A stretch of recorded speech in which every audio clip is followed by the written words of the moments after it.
Next race on the card is the Brown Advisory and Merrybell Stable Plate Chase, which is a Grade 3 race over 2 mile 5. Current favourite is Fran Fleming at 8 to 1, carrying 11 stone 3. That's Tully East. He won the Close Brothers last year from Gold Present over this course and distance. Pulled up at the Punters Festival afterwards. He's had his reappearance on Yielding to Soft Ground, where he was 4th, which was won by Comprador, the 11 to 8 favourite that day.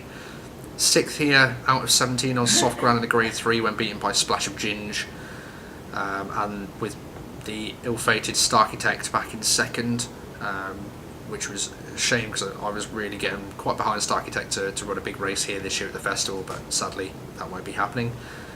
3rd in February behind Patrick's Park, who does have an entry in here, but he also has an entry in one of the races on Friday's podcast that we'll look at tomorrow. So he is prominent in the market. He has got a bit of Cheltenham form behind him. Depending on whether Patrick Parks runs here or not is going to determine for me exactly who I'm backing, because I would fancy Patrick Park myself, but if he doesn't run, Tully East should be quite a strong favourite. I expect him to go off at 5, 6 to 1 maybe. I expect him to be shorter than what he currently is now. So the next horse to look at is Patrick's Park for Willie Mullins, currently 10 to 1, carrying just 10 stone 4. He likes soft ground. He won a Class 4 race at Fosslas at 33 to 1 for the previous owner before he went across to Willie Mullins. Attempted to step up to 3 miles at Fairyhouse, but he just didn't last home. They brought him back in distance. He was first for 20 at 6 to 1, beating 3 stars by 3 lengths, who was 5 lengths in front of Tully East. So, like I say, if he does run in here, that would be the angle that I'd be looking at, and I'd be willing to take Tully East on with this horse. But he may not run; he may run on the Friday instead. David Pipe has the next one in here at 12 to 1, and this is King's Socks, carrying 10 stone 9. He was 3rd to Modus in what was a slowly run race at Kempton back in February. He's not a prolific winner. It's hard to see him being involved at the finish. However, 12 to 1 probably reflects that. It's quite an open looking race, so I wouldn't be surprised if it's run a little bit quicker. That may bring some improvement from King's Socks, but if it does go to be quite tactical and slow, I don't really think he's got the turn of foot to get involved. Fergal O'Brien has Master D in here at 14 to 1, carrying 11 stone 6. He won last time out over 3 miles, and that was a Grade 3, the Betdaq Handicap at Kempton in February by 3 3/4 lengths.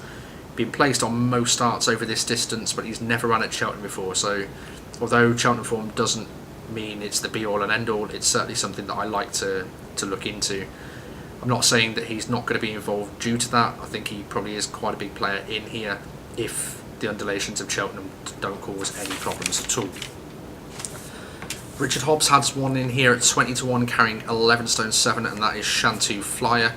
2nd on both previous starts at Cheltenham, in the Grade 3 beaten by Ballyhill by 2 lengths, and a Grade 3 beaten 17 lengths by Frodon. As we can see, Frodon does have a patchy profile, but when it comes to winning his races, he does do it quite quickly and by quite a distance. So I think that is pretty strong form to look into there. Beaten favourite last time out, but stepped up in distance as well. Final horse to look at in here would have been appropriate if we were doing it outside, really, and this is Snow Falcon for Noel Mead at 20 to 1, carrying 11 stone 4. He's got good form over this distance on his last 3 starts, where he was 3rd to Death Duty and Ravinden. Easy 28 length winner at 11 to 8, but only 2 finished the race, so again, patchy race to look into, to say the least. He was 5th on another start behind Monolith, Album Photo, Invitation Only and Dunikos, so again, that race does appear to be quite strong in form. He's a possible player in here if he's running. The ground's not going to be a problem whatsoever. This is probably the most open race for me throughout the entire festival, so I'd be playing this with quite small stakes. The winner could come from absolutely anywhere, but if Patrick's Park runs in here, I would be backing that, and I wouldn't be surprised to see a 33, 50 to 1 horse winning this race, because like I say, it is quite open. But that concludes this race.